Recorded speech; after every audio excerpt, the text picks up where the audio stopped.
Hello and welcome back to the Only Fools Love Horses YouTube channel. The Irish Derby has been and gone. What a weekend of racing. I'm sure we'll get some talking points out the way and a few eye catchers from the weekend just gone by. We've got another Group 1 to look forward to this weekend, back over the Irish Sea, over in England. It's the Coral-Eclipse, a race that we're looking forward to. Only the 6 at this stage, but there should be some fantastic runners and hopefully a clash of 2 different horses. Brilliant horses, gentlemen, that we can't wait to get stuck into. The trip over my words. Lee, how are you on this fine evening? Yeah, nice evening here in Newcastle as well. It's been a good weekend of racing. I enjoyed the Northumberland Plate. 3-day meeting up in here, but we're seeing a nice winner in Calling the Wind there, which I'm sure you are gutted to see. But you've mentioned the horse plenty of times. 14-1 winner of the Plate, but it was chock-a-block and it was good racing. Yeah, I'm a forgiving man, and I decided not to forgive Calling the Wind another chance. And anyone who was more forgiving than me must have picked up on the weekend. So congratulations. I forgive because you mentioned it so much. I had to have something on, so I did have a little few quid on just for you. And thank you very much for the message afterwards. That really slumped me into my everlasting pain of Calling the Wind winning. Harry, weekend gone by, good racing. Coral-Eclipse on the weekend, so it's a good time to be a racing fan. Doesn't stop. The racing never stops, and it is my birthday month as well. So it's always looking for. And I actually is that a thing? But no, honestly, right? Get on this. The 29th is my birthday.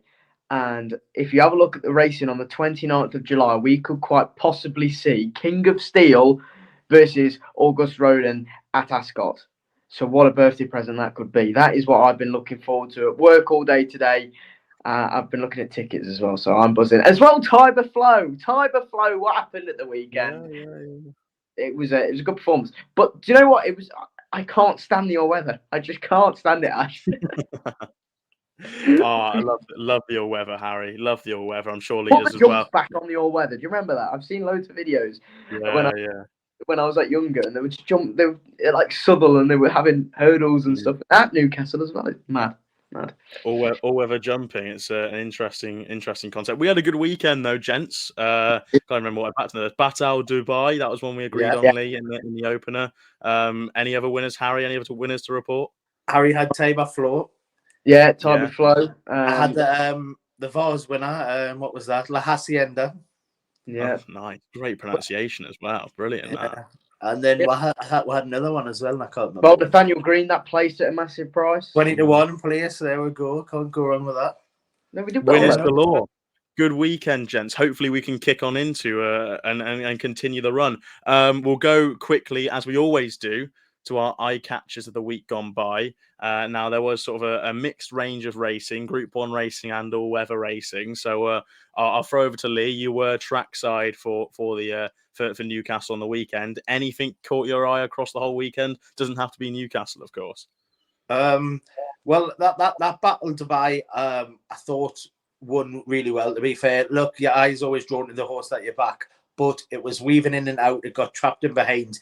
Come home with a wet sail. Just got up in the lane. I think it was plenty more, margin for the win, I would have said. So that one was a good winner. I did think Fairlack on his third run for Jim Goldie in the Vars behind La Hacienda come home really well. That horse had been running around 1 mile 2, 1 mile 4 max, stepped up to 2 mile. Like I say, third run for Jim Goldie.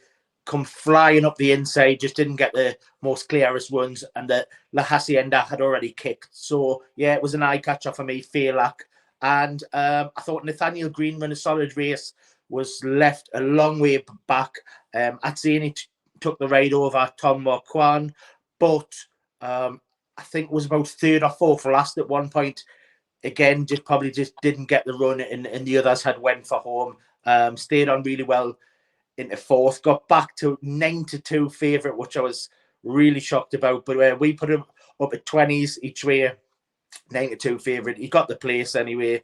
And a couple more. Al Rifa, I thought, ran a good race in second in the Group 3 at the Curragh on Saturday. That was 4 o'clock on Saturday. Al Rifa needed the run. I would have said the winner definitely kicked, got the run of the race. It was a long way back. I'm unsure the distance between the first and second there, but they pulled clear of the third.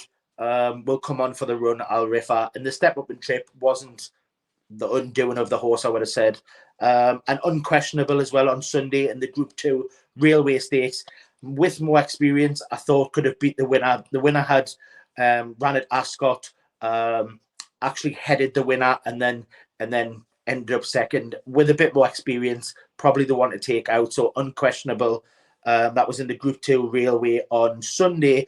And also that summer handicap over at Utoxeter. The Eyecatcher was Kanundu Kwetu. Yeah, oh my God, like it was bouncing on the back of horses. It was really far back.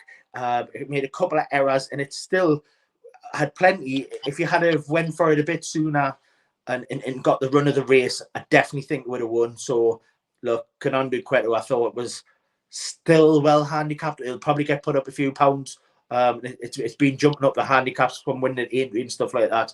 But if you watch that back, it didn't get a run at all, really. So yeah, Kanundu Kwetu at Utoxeter.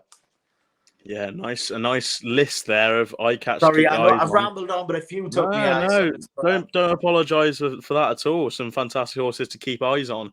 I had only a couple, but I'm gonna jump in the fact that one of mine was in the Railway. I thought the fourth, I Am Invictus. Again, it was a horse I backed, so probably blinkers on. But the horse, the jockey was like sort of last off the bridle. They actually hauled him into the steward's room to ask why he was last off the bridle and only finished fourth.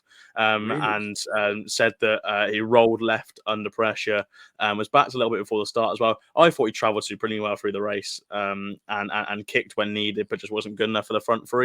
I reckon it could go a little bit underestimated in the market if it turned up again somewhere else, maybe a lower grade 2-year-old race, or maybe if they decide to give that a handicap mark after 3, then you could see that rocking up somewhere. And be an interesting contender. Didn't really have much else. I thought Covent Garden was all right in the Irish Derby. At something like 80-1. I thought that ran a decent race. Obviously, it's the big talk between Adelaide River and August Road Amber. I think the one that could be missed is Covent Garden, who was ran a very, very solid race back in third. That was all for me. I sort of was quite busy on the weekend, didn't really be able to catch much. But Harry, did you caught one from a track that wasn't even on anyone's radars? It was some lowly track called Chester, I believe. It was a track called Chester. Oh, try saying that, track called Chester. It's a little mouth wobbler, that one. But no, that was so David Brent of you there. That was like, I was saying that, eh? But it's actually funny story. For me, it was all of my old teachers, they were on a stag do. And they messaged me. They were like, Harry, we're going to Chester. And each one of them didn't realise they'd all messaged me. And I was telling them, I said, listen, just back one horse. And it was Scintillante in the second. And it was Hayley Turner's mount. And it won. And I was thinking, oh my God, this is brilliant. It won. And I said, back this next. They said, right, give us one more. And I said, Starnberg in the 342. Now, Starnberg came second to Equatorial, who fairly danced in. And that horse has now been given a mark of 99. Now, with Starnberg coming down the handicap a little bit, I thought Sam Hitchcock gave it a brilliant ride from the front. It was out like a flash out the gates. And I just think that he's been running against some very good opposition. And if put into a kind of a lowly race, I think he could definitely be one to keep on side with. I've got another one as well in the current. They were 2 in the Pretty Polly. One not so much an eye catcher, just an explanation for us guys, and for many that haven't already heard. Cora or Comra, as we were alluding to last week. Actually, Jim Bolger's already said that the performance was due to an allergy that the horse contracted at Ascot. So that was because, if you're thinking why it ran so badly, that's an excuse why. A never-ending story. I thought actually ran a race better than her finishing position. I thought was 7th, and I think kind of was just waiting to. I think it's a horse that just waits and waits to get rolling. And the further she's going to go, I think the better she's going to be. She's got some pretty big entries, and I think maybe over a mile 4. She's got one in the King George Stakes. She's a massive price for that, 66 to 1. Or you could even go for the Yorkshire Oaks or something like that. So I think Never Ending Story is better than what she showed in the Pretty Polly. So yeah, all good, Ash. I think soft grounds for was it did you say Never Ending Story or Above the Curve, whichever one? You said Never Ending Story, did you? I think Above the Curve was one that I backed, and I was going to sort of mention that the one in third. I thought she ran a good race. I think if she could get a bit more of a lead into the race rather than having to sort of make it going from the bend and softer ground, I think she could back to winning ways with her, I believe. Lovely stuff, gentlemen. We'll roll on into the weekend's racing. 6 races to cover, 4 from Sandown, 2 from Haydock. Looks to be fairly decent ground across the board. We'll go to Sandown first of all, a fantastic card, obviously headlined by the Coral-Eclipse. We'll start with the Group 3 Coral Charge, the 150, opens up the Sandown card. Interesting horse in here. Got the 3-year-old Marshman topping the market 5 to 1. Anaf 11s 2. Equilateral for Charlie Hill 6s. Get Ahead 13s 2. Bigger prices about the rest. Lee, come to you first of all for the Coral Charge. Anything that you fancy? I'm not strong in the race. I would have said, Ash. It's a tough one to chip away at. I have come down on Rossell each way. Won the race last season. James Dawes dropped up to take the ride. Mick Appleby's had 6 winners in the last 14 days, so still on a good roll. Like I say, won the race last year. It's a tough race, this. The draw often plays a good part in it. It's on the inside track, that whip at 5 furlongs. And look, it was beaten 5.5 lengths in the King's Stand. So a solid enough run. I know Anaf's in this race, and that horse was only beaten a couple of lengths in the same race. There's plenty of horses ran in that King's Stand who are trying their luck here. I don't think they'll all go. James Dawes already jocked up on Rossell, and I think if you get the look of this race, sometimes it doesn't always go to the best horse. And look, I'll take a chance on Rossell each way at a big price around 14s. Nice big price to start proceedings off there. Harry, can you follow suit, or are you liking one towards the topper end of the market? Anna, for me, Ash, I mentioned this horse last week was actually due to, it was entered for the race at the Chase. One that you backed the winner in anyway, so it makes no difference. But Mick Appleby's done such a good plan with this horse. I don't know whether plan's the right word. But Anna, a good job. Good job. I don't know how I was getting just that. Just 3 letters. That word. Yeah. It's a long day. It's been a long day, mate.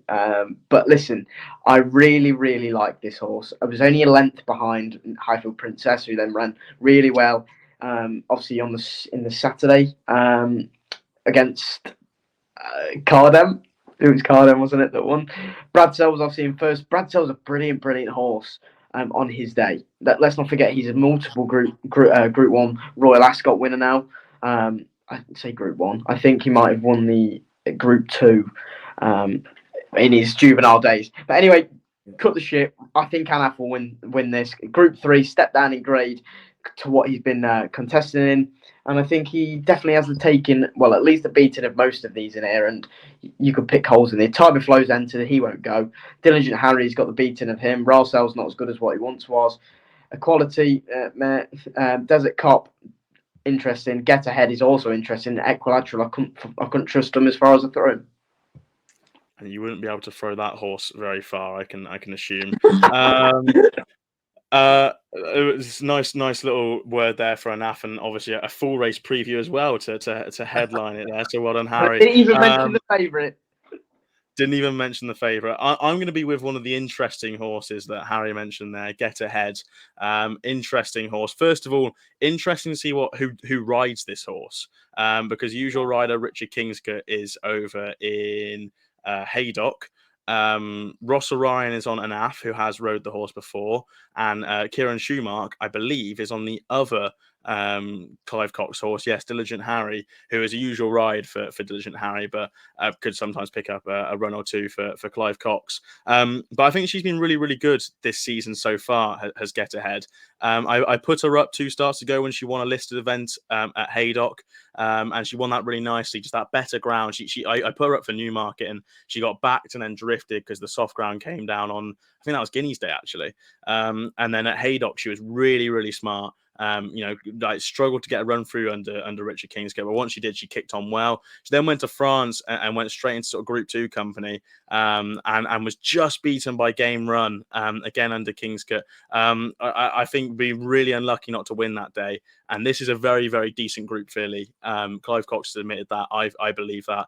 And I think in this company, receiving weight from Plenty in here, she even receives a pound from Marshman at the top of the market off 9-2. I think she's got a lot going for her here. And look, she's a big player in my eyes. Is Get Ahead. So I'll side with her. Gentlemen, we'll go on to the Coral Charge Handicap. The next race, the 225, 1 mile for 3-year-olds and above. Awal for Simon Ed Christopher, 9-2, topping the market. Alice Haynes has a runner in there, 8-1. Almubir, 10s, pronunciations galore. Dutch Decoy, same price. Perotto, 11s. Harry, fire back over to you. What do you like in the Coral Challenge Handicap?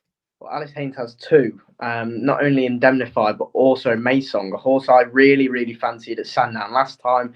Duly obliged at a huge price, which is good, albeit the horse was pretty much running off bottom weight. Looks likely to be doing this again. And I think with a claimer likely to be on board, I think it kind of will negate and play to his strengths again. Now, I think he can upgrade the performance of Sandown because he was weaving in and out. The jockey was kind of going inside one way, going outside, ended up going up the inside, which paid dividends in the final stages because he got the clear run and kind of went away at the line. Dutch Decoy, it's a decent bit of form that, and then obviously Eileen, I don't know how to pronounce the name. Eileen Du was third, only beaten ahead, and has won today as we record on Tuesday off a mark of 92. So Maysong's now gone up to a mark of 83, so £4 higher, and I think that's worth taking note of, especially if a claimer gets put on Maysong. But I wouldn't be diving in. I think it's a trappy race. It's a tough handicap for sure. How many horses at the moment? 22, max 17 get a run. Lee, do you find it difficult as well, or do you side somewhere near the top of the market? Easy, isn't it? These handicaps are easy. No, it's a very tough race. Perotto obviously got sent off, a really warm favourite for the Royal Hunt Cup at Ascot. Ran no sort of race. It's actually been dropped £3, which it's on a good mark. I think it's 94, I believe, which is a fair mark. And if it could expose that and get a good run, Perotto would have a good chance. A while, I thought ran a cracking race. It was behind Jimi Hendrix and Sonny Liston, the 2 Chelsea thoroughbred horses. I thought it ran a solid race, and it was only beaten 3/4 of a length by Phantom Flight, who was a listed horse as well. Look, I think probably the right favourite, I would have said. But the one I like is Indemnify. Won at Sandown last time off 87, up to 92 now, after being gelded. I think that was the making of the horse. I think it fairly bolted up last time, and I can see it handling that extra few pounds on its second run after a gelding. The cruelest cut of all, as they say anyway. The cruelest cut. Yeah, no, it's interesting you mentioned the Perotto there, in the fact that horse and Uzo ran in the Royal Hunt Cup. You could suggest there that maybe higher draws got the better of them lower draws were best that day. Like I know Jimi Hendrix and Sonny Liston came from like pretty much opposite sides, but Sonny Liston was drawn in 12. Sonny Liston was 22. Jimi Hendrix was in 7, and Perotto was coming out of 30. So look, maybe there's a bit of a draw bias, maybe it's fairly even, but who knows with that one really. A drop £2 is very, very interesting, but I think there's one in here that could just step up and be a little bit under the water. It's Septic for Andrew Bowling and Holly Doyle. I think an interesting chance here if this 3-year-old first of all gets £9 from anyone that isn't a 3-year-old in this race. So having won off a mark of 86 last time out, got pushed up to 92, now will effectively run off 83. So that's instantly interesting. That win last time out at Goodwood was very smart, I thought. Came off the pace nicely, quickened away under Callum Hutchinson and won as you'd like by 2 lengths. Again, like 3 starts ago, they chucked this horse into a race won by Cicero's Gift. Who, yes, was disappointing at St James's Palace, but drifted like a barge, so probably didn't run its proper race there at Royal Ascot. And I think Cicero's Gift is a very nice horse. Although finished last of 6, still run a decent race to only be 9 lengths back, and that was on good to soft ground. I think there could be a nice run in this Septic here. 3-year-old allowance, and look, is very well handicapped to do something. They've obviously lined up this race because of the allowances that a 3-year-old gets. So I'd be with Septic. Think well handicapped. Holidor doing the steering. 12-1 for me is a big enough price to be taking a little stab on 3-year-old against the others. Do you think Holly will ride your get ahead in the first? I think she could do. I did think that as a potential, and she is obviously booked to ride here and hasn't got one in that. So I did think that as a potential. Yeah, it'd look ideal, wouldn't it, really? Yeah, it would. It definitely would. Hopefully, anyway. Fantastic rider is Holly Doyle. We'll go then to the race preceding the big one, the Coral-Eclipse. It is the listed Coral Distaff, the 3 o'clock. Interesting race, as they all are this weekend, but specifically this one, a listed race with 18 entries and a max field of 17. So you could see plenty of interesting 3-year-old fillies turning up. Capice 7-4 topping the market. Silver Lady 11-4. Brige 5. Stenton Glider 15-2. Double figure price about the rest. Harry, go over to you first of all. What do you like in the Distaff? I'm willing to side with Silver Lady, especially now with the fact that Charlie Appleby's really hitting form now. 33% as we talk. He had an absolutely horrendous Royal Ascot for his standards anyway.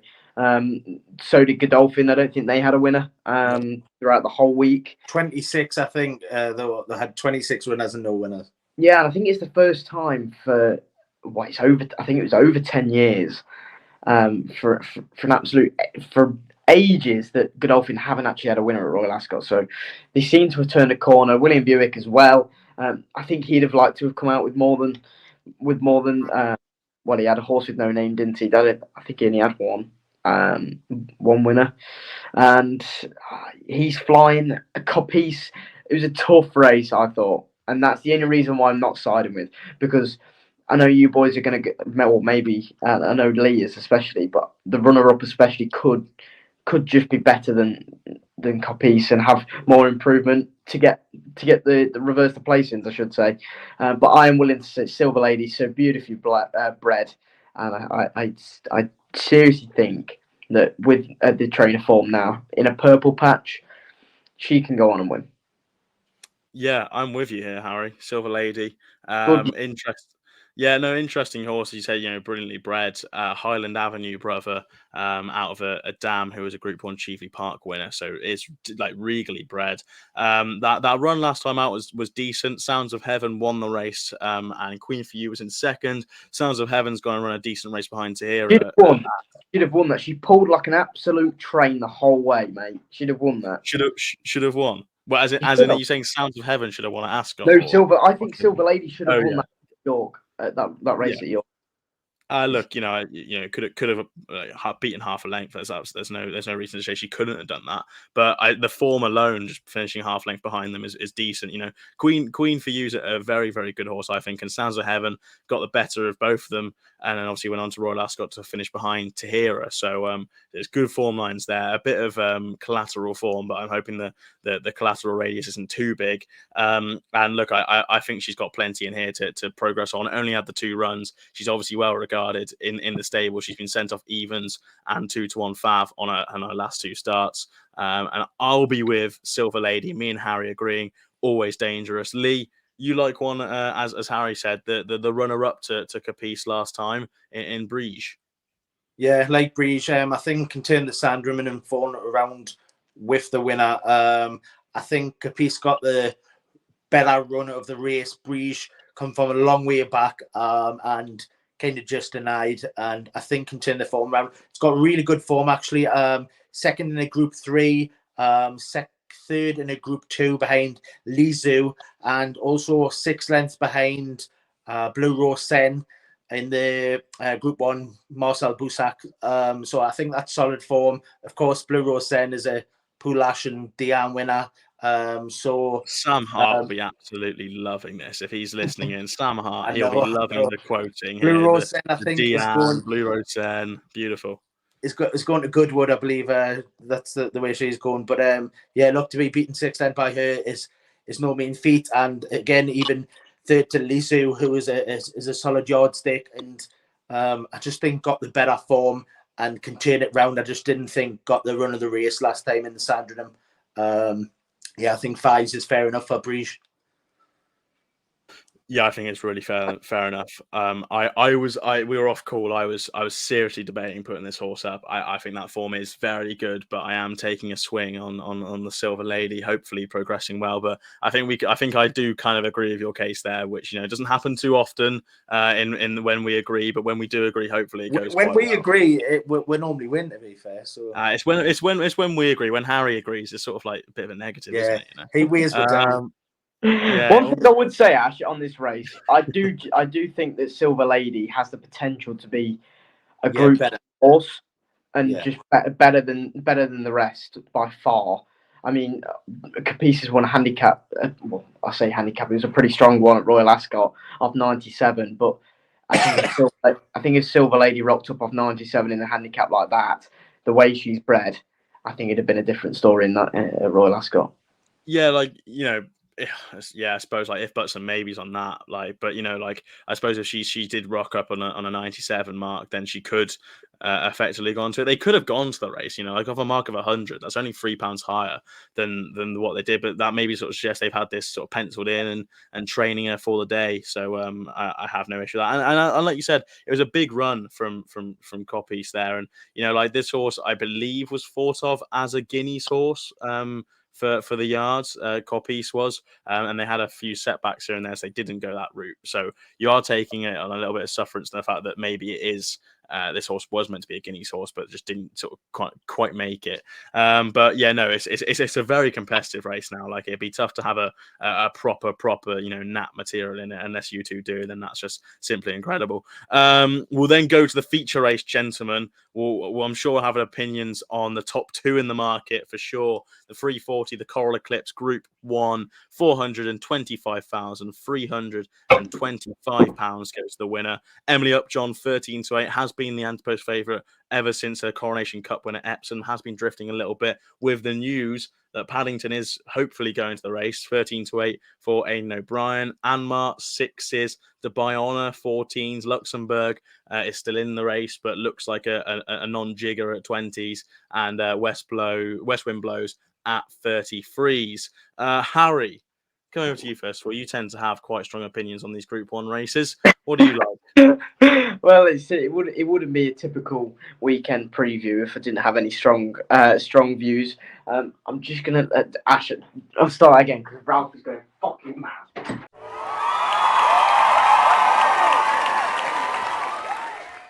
It wouldn't be me if I didn't have a really, really strong opinion on this. And it isn't me because I really don't have a strong opinion on this race. I do like Paddington. I think Paddington is better than Emily Upjohn. Now, it's a brave statement to make, but then you look at the weights. Obviously, does Paddington get a weight for age allowance? Yeah. So £7. It's a lot of weight, and I mean the way the horse beat Caldien in the St James's Palace, for me, it was one of the performances of the season. that was my taking of the race. Now, whether you look down, you look Isaac Shelby, Isaac probably wants a little bit softer ground. You'd think to be at his best, Sharon for Roger Varian, that ran well, but then was just outclassed by Paddington, who he's seen the back of twice now. And I really, really like him. I think 13-8 is skinny enough. I'd happily let him win at that price. I think you can make a case for Anmark, but again, I think that horse wants softer ground, especially now he's a 5-year-old. And Emily Upjohn was devastating, but I think beating Westover by a length isn't good enough. That's the way down the race. I disagree, and it's surprising that I disagree with you, Harry. But I do disagree. I can see. I agree on the fact it's a tough race, and look, if Paddington goes and rocks up and wins, I won't be like absolutely gobsmacked with surprise at all. Like, he's a very, very good horse. But I don't know. I compared it a little bit to off camera at the start. I compared it a little bit to like when Aidan O'Brien sent Tuesday into the Irish Guineas, was it, or Irish Derby? One of the two last year. I think it was the Guineas. Oh no, sorry, it was the Derby, Irish Derby. Definitely was the Derby, I think. Was sent there after her win in the Epsom Oaks, and it's sort of like trying to pick up a fairly easy enough race. And this isn't an easy enough race. You've got Emily Upjohn in there, and you've got established Group 1 horses, but it's not exactly the most vintage Coral-Eclipse we've ever seen. And I'd have question marks about the Royal Ascot run in the St James's Palace. Like, you can maybe make an argument that Cowdienne is better for a little bit of cut in the ground. You can make the argument the same as for Isaac Shelby. And then you could also say that Charon rated officially 109, getting to within 4 lengths of Paddington. Like, I don't know. And then, like, people are knocking Westover, forgetting that Westover was like one of the most talked about horses last season as a 3-year-old, was devastating in the Irish Derby, and was very good behind Equinox at Meydan, who we've already seen that form be backed with Mostadaf, who was 4 lengths behind Westover in the Shima Classic, going absolutely bolt up at Ascot. Like, I think the form is there, very much so. And Emily Upjohn, that turn of foot coming down the camber of Epsom, my word, I was taken back by that. I know mathematically, and it's screaming at me in my head, mathematically, she has to effectively run to 130 to beat Paddington, unless Paddington has an off day, which is more than like could happen. Paddington 18 days between runs, that could happen for a growing, progressive 3-year-old. But I think Emily Upjohn, they've always had this in their eyes. They've always had this in the sights. And look, I'd be happy to be with her, to be honest. I think the each way play, if you want one anti-post that could shorten up dramatically, you could only have 4 runners kind of thing, and you would get paid out on the each way, I think. And you could have one of these underperform at the top of the market. I think that is Dubai Honor. I think 14 to 1 is a more than fair price to be backing each way about a horse that's been a globe-trotting superstar for William Haggis. Tom Mark on his book, so it looks like they're going to be going. They swerved the Prince of Wales to come here. On his day, he's very good. On his day against an on his day Paddington, on her day Emily Upjohn, is he good enough? You don't know, but you're taking the 14 to 1, thinking that maybe one can disappoint, and maybe a couple in here don't turn up, kind of thing, and you get a nice each way price about a very decent horse. But I'm in the Emily Upjohn camp, and the Dubai Honor as a little side. Lee, I've got a question on Emily. Right, if you look at the way that she's been winning her races, and especially the way that she came down the outside at Epsom last time out, and well, even when she won on Champions Day, where she beat Thunder Kiss, she came round the outside of them and showed a good turn of foot. But so is Paddington. And do you think that the different caliber of horse that Paddington is compared to the likes of Westover, in my opinion, and definitely Thunder Kiss? Do you think that if William Buick did give, say, Ryan Moore a little bit of rope, I don't think he'd be able to claw her. I don't think she'd be able to claw him back, I should say. That is my only worry with Emily Upjohn. Did I take it, Ash? Go on. I just think, look, so I do think she used her kick against Westover in the Epsom race, but like you say, they've both got that kick, but she's already won at Sandown. William Buick's not going to give Ryan Moore any rope at all. The two of them are world-class jockeys. They're not giving an inch in this race. It'll be who plays the cards last and who kicks first. You know what I mean? Like, they've both got that boot. Remember, Paddington stepping up as well, and that like you say, though, Ash, that's the reason that they're getting the weight. So whether you think the form is better, he does get that weight. Look, he's getting £7. He's actually getting £10 from the rest of the field there. It's whether you want to take the 3-year-old against the girls, against the 4-year-olds or 5-year-olds even as well. I personally think Paddington will win. I think he's got that profile of just building. He's done it in the Guineas. He's went to the St James's Palace. He's beat some solid yardsticks in the English Guineas winner in Chaldean. Isaac Shelby was a Greenham winner who went and ran just second in the it was the French Guineas, wasn't it? That he ran second in. And he gave 9 stone to Chaldean and still won that Greenham, did Isaac Shelby. Yes, that's right. Look, still beat Paddington's went and beat them both. Look, I think Paddington's got the best recent form. I don't know what that was worth, but I just think Emily Upjohn used her kick against Westover, who should have maybe been the state more of the stay off. You know what I mean? I do think that the swing and the weights will make all the difference. And look, the form of Aidan O'Brien is there for everyone to see as well. So Paddington for me to win. I think Emily Upjohn will beat Matt as well. He won the Ispan last time out after running second to Adyar. Adyar disappointed at Ascot. I don't think the form's quite there. Dubai Honor would probably be the one that you would take out, like you say, but there's 2 places now if people want to take it. Like you said as well, Luxembourg's probably not going to run if Paddington's going to take the chance. So there you're already down to kind of 5. So you can get 2 places 5, and you're hoping that one more would come out. And West Wind Blows probably will take the chance, probably will lead them in, and then the 2, Paddington and Emily Upjohn, will kick. And who's got the best kick it'll be, but take the bear for me. Brilliant stuff. Well, that's all we've got time for at Sandown. We'll go over to Haydock. 2 races to go over there. The Group 2 Lancashire Oaks is where we start. There are, I think, maybe 4 races on ITV Racing at Haydock this weekend, but we've taken the final 2, and the Lancashire Oaks is the first one we're going to. Mimikyu 6-4, topping the market. John and Freddie Gosden, Rab Havling going over there. Sea Silk Road looking to back up from her Haydock win in the Leicester Piggott Stakes last month. 5s. Aristea 6s. Ross Carberry 13s2 is ran last weekend in the Pretty Polly. Time Lock 10s. Bigger prices about the rest. Lee, I'll keep it with you for the Lancashire Oaks. Lancashire Oaks, yeah. I've took Time Lock each way. Only beaten a neck behind Mimikyu, who's the favourite, a very short price favourite at 5-4 there. Actually gave £6 to Mimikyu, only beaten a neck, now off level weights for that neck defeat. So £6 pull for that. Second to Haskoy, just beat as well. Haskoy could have had the world at her feet, obviously retired now. And I just think maybe the good to firm was a bit too much last time out. Ran disappointing Time Lock. Has won with good to soft in. There's rain about.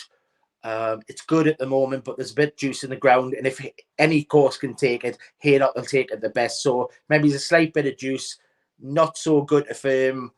Time Lock each way at 10-1. I thought was overpriced, especially getting that swing against the favourite. Yeah, she's definitely interesting, and she was sent off evens to win last time out, and can get the job done. So they obviously fancy it to run a half decent race. There is a bit of rain about, sprinkling about potentially just on the Saturday if it is to come. I am with Peripatetic here for Roger Varian. You nearly balls that up. No, it's because you want to say pathetic, don't you? But there's no H. It's peripatetic. Maybe this could be a pathetic choice by Saturday. But look, I thought she was very good at Goodwood last time out. And then you just have to go for a form. I think the form stacks up fantastically. Like, it was 4th to Creative Flair 2 starts ago. That had Via Sistina, I think, 2nd as well, who's gone on to really, really frank the form. Was then 2nd to Eternal Pearl 3 starts ago. It was the Lingfield Oaks trial winner this season. Was then 2nd to a horse called Sea on Time, which William Haggis, same silks as Sea Silk Road in this race. That was a lot of S's and C's there. And she could be, she was looked a very, very nifty horse when she beat Peripatetic at Salisbury. Hasn't been seen since. Don't know why. Maybe I've missed some news about the horse, but she looked very, very nifty and was given an RPR, I think 110 for that day. And Peripatetic was a fair, decent runner up behind it. I think plenty in here have proper question marks about if they're truly like up to this level. But I think she does have a question mark still, but it's not because she's gone to it and underachieved. She just hasn't gone to this level and attempted to achieve it yet. I think she's still a little bit unexposed. I think you have to maybe also have Novakai on your side. 3-year-old gets a £12 allowance, which has her just like incredibly well in at the weights across the whole field. Like she's rated 107. That's like what, third or fourth best, maybe fifth best in this race, and she gets £12 from the rest of the field. Like she was second to Soul Sister, an Oaks winner, second to Commissioning, who looked very good in the Fillies Mile before retiring, second to Polly Pop, beat Cracovia at Doncaster in July 2022. I think you have to have her on your side. But I think I'm able to with 2 14-1 shots there. So I'm happy to play both. Peripatetic just edges it, but I am quite keen on Novakai being on side as well with the weight allowance, and Clifford Lee is on board Novakai, so hopefully both are going to be going because David Egan's on Peripatetic. Harry, you didn't have much to say about this race, I'm right in saying. I've got the time lock price there. What you didn't have much to say about this race? Not in a win view, but one that can't win is the favourite, Mimikyu. I just cannot have that horse anytime, any day, any place. I just, not like a disliker, which I think is a little bit harsh, but I just... She done something to upset you, Harry? Yeah. Well, no, because every time I've backed her, I've backed her once and she's won, but every time I've laid her, she's lost. I just don't think she has an attitude to win. Now, I think that's a little bit harsh to say, but if you look at her race at York, I want to say, she had all the time in the world to get past it and just didn't. And I think that she had a potential to be very, very good. And I just think that she's maybe just... she's a bit overhyped, I think is the word. And Sea Silk Road was a very good winner. Time Lock still could be anything. I think there's still time to come for Time Lock. Novakai, especially as you mentioned, Ash, getting rid of that last race, you must fancy that horse. And I don't think you'd see 14s if you saw a 0 on its last run. I just think there's more in here that you'd be taking on Mimikyu with. So I think 6-4 is the worst price of the weekend. And when the exchanges come out, I will certainly be laying it. Tell you what, it wasn't a bad price. Espionage just run at Roscommon. So Ryan Moore doesn't go for no reason, lads. That plays. Lee has let us down. We had a little treble going this evening as we record on Tuesday evening, and unfortunately the one at Stratford's lost. But no, Ryan Moore doesn't go for no reason, lads. So that pays for the Tony Carroll exploits at Brighton today. Lovely stuff. The final race we'll cover then is the old Newton Cup, the big handicap of the weekend, 77 grand to the winner. La Yakal is topping the market at 5s. I'm not pronouncing that Charlie Fellows horse. No, absolutely no chance am I trying that Fellows horse, but there's a Charlie Fellows horse. Cumulonimbus, that was it. Cumulonimbus. Thank you very much, Harry. 8-1. Sheer Rocks 8s as well. Max Sood 9s. Timesius Fox in there at 10s. It was just me who had one for this one as a strong fancy. Timesius Fox for me. If you could ignore the last run, I think there's got a fantastic chance here. Harry Davis is booked to take £3 off, and the handicapper took a view of dropping £1 on Timesius Fox, who had just genuinely did not turn up to the races. Wouldn't have had too half a bad a day just staying in the horse box at Royal Ascot for the Duke of Edinburgh. But they really fancied it on this day. Like it was back into he was smashed. Yeah, smashed 9-2. Usheen Murphy said it was his best chance of the meeting. Andrew Boulding basically said best chance of the meeting as well, and just disappointed. Like travelled really well around the bend and just didn't find anything. Came off the bridle very quickly and stopped even quicker. I think if you can ignore that, and hopefully that was just sort of a one-off kind of thing, run off a mark of 97 when winning at Newmarket 2 starts ago with Harry Davis's claim, now on a mark of 103, effectively running off only 100, which is £3 higher than that Newmarket win. I think Temesius Fox got a great chance here at 10-1. I'm going to mention a horse. Now, this could be the absolute ultimate anti-post player in the world, but I did go and say what was the horse that I backed last week. I said it could have a shout in the July Cup at 50s. Mount Athos. I said that could go and win a July Cup, and that's gone horrendously wrong. But I think that Max Sood is 9-1 in this race. No one's jocked up on it yet. I don't know if they're going to go for the race, but I'd really like connections to potentially swerve this and go to the John Smith's Cup at York the weekend after. I think if they go there, dropping back down in trip could be interesting. It's still entered there, as what I can see on my screen now, but the price seems to have disappeared, so maybe that's been taken out or something. But it says on my screen it's still entered for the John Smith's Cup. Let's hope it still is. If they decide to ignore the old Newton Cup this weekend, dropping back in trip could see that horse to best effect. Lovely stuff, gentlemen. Anything else? And naps. I'll go Lee, first of all. Anything on naps? Nothing else, Ash, but I'll take the 3 o'clock at Sandown on Saturday. I'll take Breege to win the Distaff at 5-1. Brilliant stuff. I think that was the race I said if you had a nap in it, that's incredible play. So it's incredible play from you. Harry. It's a tough day. I think it's a tough weekend to be really smashing into something. If you said my best bet, which obviously a nap is, I'd go Anaf, actually, in the Coral Charge. I just think Mick Appleby is just so shrewd at his race planning, and this horse has just been planned to perfection. And if it's another one of Mick Appleby's beauties, as he did Rarsell with last year, I think Anaf could be a good price at 11-2. That's in the 150. 150, yeah. First race on ITV. Good man. I have a couple to mention outside of the racing we've covered. I actually have a couple for the Friday. Wouldn't you know? I fancy Typewriter in the Sandown race on Friday. I need to check the times. I can do while Harry says stuff about the competition we've got going on, but I think Typewriter's got a very interesting chance. Now back down in trip to 2 miles, having run a very good race in the Queen Alexandra, and they were always sort of, Oshie Murphy was always saying that if the horse stays, he's going to have a fantastic chance in the Queen Alexandra. Didn't stay, but still ran a good race to finish only, I think, 4 and a bit lengths behind Dawn Rising. So I think dropping back down in trip into a lower grade race, Typewriter would be one I'll be keeping on side in a race on Friday. Before we finish this week's video, we've got a competition winner to announce. Now, over the last couple of weeks, we have been running a competition. Harry, we've picked a random number, but what's been the competition that we've been running over the last couple of weeks? Well, it's been massive. The biggest competition we've ever ran at Only Fools of Horses. You can win a 1-year share in a horse called Ideal Sauvage. And thanks to KC Sofas, we are giving away a custom-made footstool in your racing colours. So that's a prize, 2 prizes worth over £350, all for the prize of a £5. So it's definitely...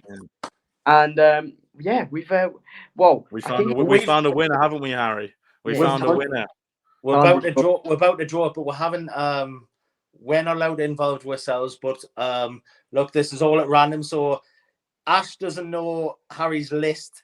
I've got the list right here of every single person who have you numbered them all. Sent it. I have numbered them all. Of course. So Ash is going to ask. Are you going to ask Google to do a random one? I asked Google while we were off camera there just a second. I asked Google for a random number in our list, and it's a shame that my name's not there because I'd instantly pick the Nelson River colours for the footstool, but it's a real big shame. I picked a number. Well, I didn't pick a number. I randomly guessed a number on Googled it for me, and I came up with number 5, Harry. So if you'd like to reveal the name of 5. Let's go down. Come on, Harry. Who is it? Drum roll, please. Drum roll, please, everybody. Drum roll. The winner of the Only Fools of Horses competition is Adam Perkins, and that is Adam Talika on Twitter. Adam, congratulations, massive congrats.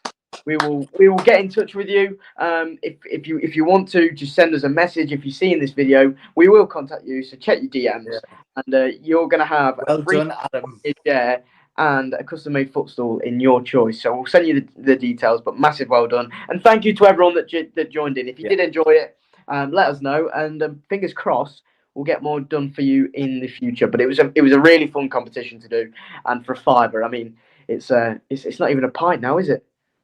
Yeah, I went to London the other day, and it was I think I spent £7.50 on a pint of cider. So that Criminal. was Criminal. That's what they horrendous. charge at Cheltenham, by the way. Yeah, it's horrendous. No, but thank you very much to everyone who entered, and to Adam. If you pick the colours of Bouverdare's first champion hurdle win, then that's bonus points there for you. Lovely stuff, gentlemen. That's all we got time for. Oh, I haven't given my nap. Sorry, didn't even give my nap there. I'll quickly give my nap while we're here. I reckon peripatetic in the 240 at Haydock. Lovely stuff. I like that. Subscribe. Thank you very much. Make sure to like this video. Let's go for 50 likes on this video. Likes and views were down for last video, so let's get that back up. Like this video. If you did enjoy, please do subscribe to the channel as well. We've just gone over 1.1 thousand subscribers, so thank you very much everyone who subscribed. We're back on Twitter 10:30 a.m. on Saturday to preview the ITV racing that's going on. We'll have our final selections for every single race on ITV Racing, and it will hopefully go down a storm and hopefully pick some nice winners. If you did enjoy, please do like, subscribe. If you are having a bet, please do gamble responsibly, and we'll see you very, very soon with another video.